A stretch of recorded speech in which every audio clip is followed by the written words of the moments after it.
Hello friends and welcome to Wonderful Hamoodies and Mariuma's channel. Today we're gonna read part 6 for Diary of Wimpy Rodrick. I hope you enjoyed part 5. And of course I hope my reading was true. I hope you are excited for part 6 and for the other books I'm gonna read.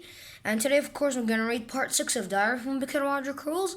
In the last part we were on page 75. And don't forget, of course, if you like the video, click the like button and subscribe for the channel for more Diary from the Kid videos and other different videos. And now let's start reading. Let's start reading part 6. And the last part we were in page, of course, 75, I think. Yep, here it is. So now we'll start reading from page 76. Here we go. Let's start reading. Yeah. And that means I better watch my step, because Mom's not gonna forget what she said. When it comes to my screw-ups, Mom has a memory like an elephant. That's the second time you tracked mud into the kitchen. First time 6 years ago. Oh my God, how did she remember? Last year, Mom caught me lying, and I paid the price for it.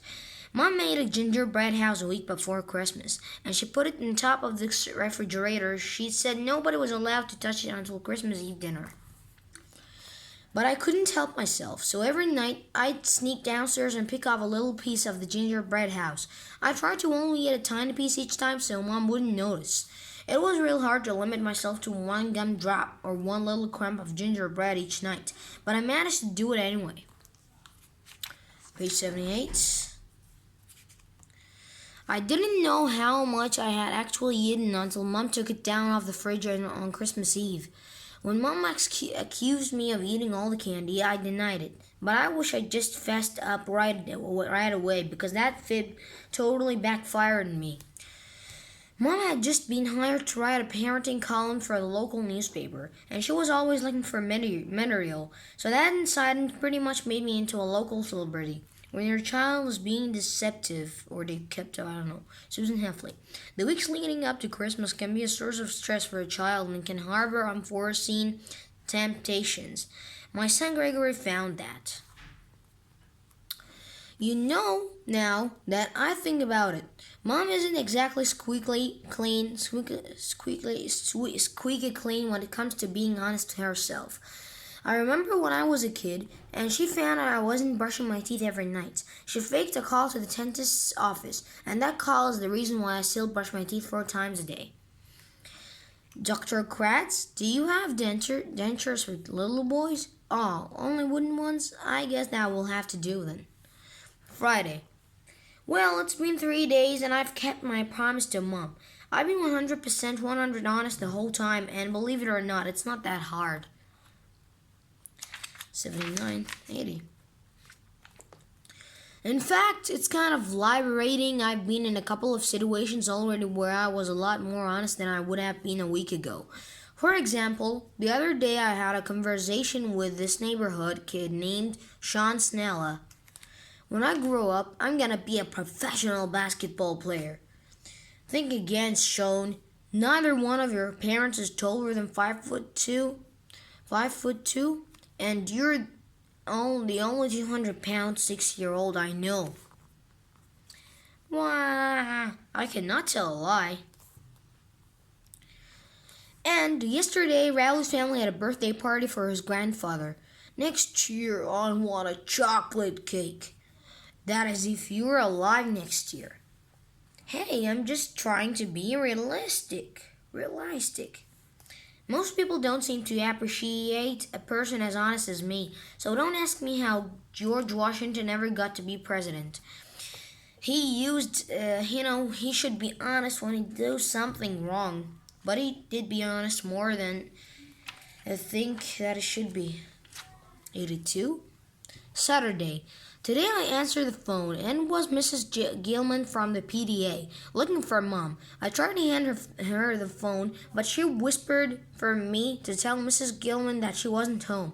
I couldn't tell if Mom was trying to trick me into lying or what, but there was no way I was going to break my honesty streak over something as dumb as this.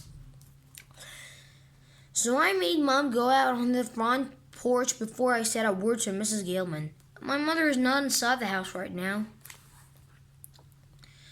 And from the look Mom gave me when she came back in the house, I kind of get the feeling she's not gonna hold me to that honesty plague anymore.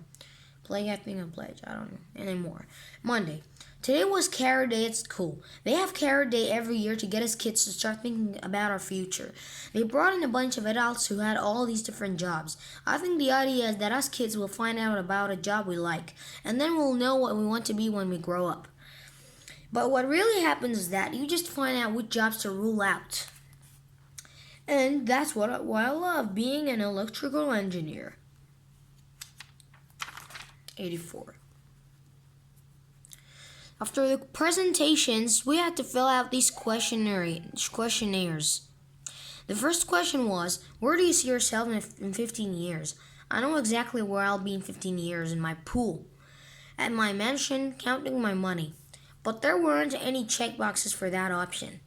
The questionnaires are supposed to predict what kind of job you're going to have when you grow up. When I was finished, I looked up my job on the chart, and I got clerk.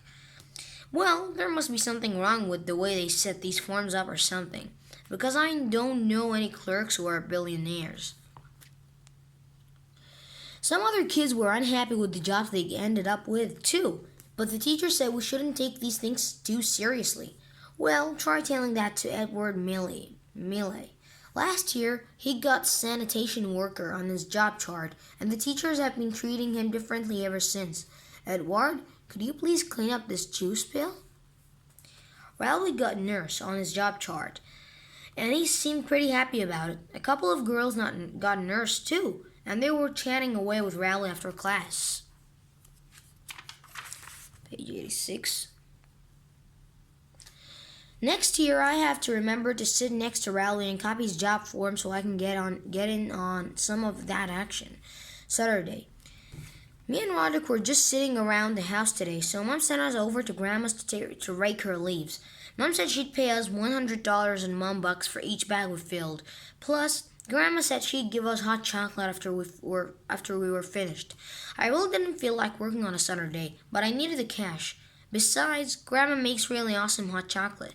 So we got some rakes and plastic bags from our garage and headed down to Grandma's house. I took one side of the yard and Rodrick took the other, but 10 minutes into the job, Rodrick came over and told me I was doing everything all wrong. No! Rodrick said I was putting way too many leaves in each bag, and that if I just tied the bag closer to the bottom, I could get done a lot quicker. 88. Page 88. See? Now this is the kind of advice you're supposed to get from your older brother. After Rodrick showed me that trick, we went through bags like nobody's business. In fact, we ran out in half an hour. Grandma didn't seem too happy about forking over the hot chocolate when we came inside. But, like they say, a deal's a deal. Monday.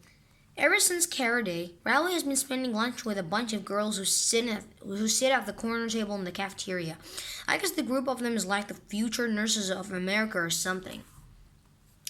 Don't ask me what they talk about over there. They just whisper and giggle like a bunch of first graders. Psst, psst, psst, hee hee. All I can say is, they better not be talking about me.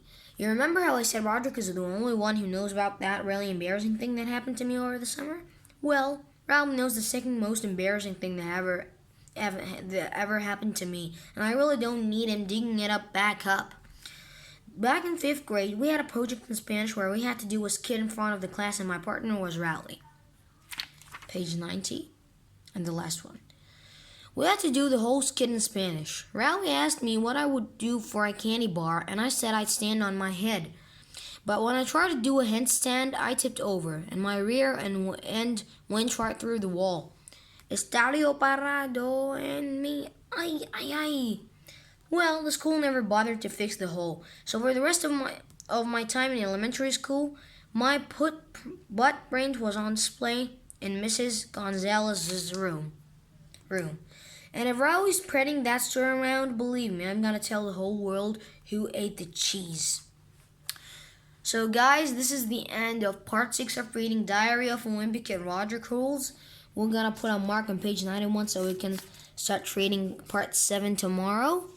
I hope you enjoyed this video. I hope you enjoyed part 6. I hope my reading was good. I hope the quality is good for the video.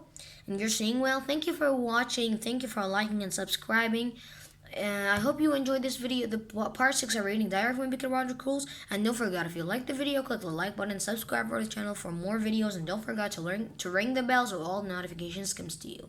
And now, see you on part 7 for reading Diary of Wimpy and Rodrick Rules. And now, see you later.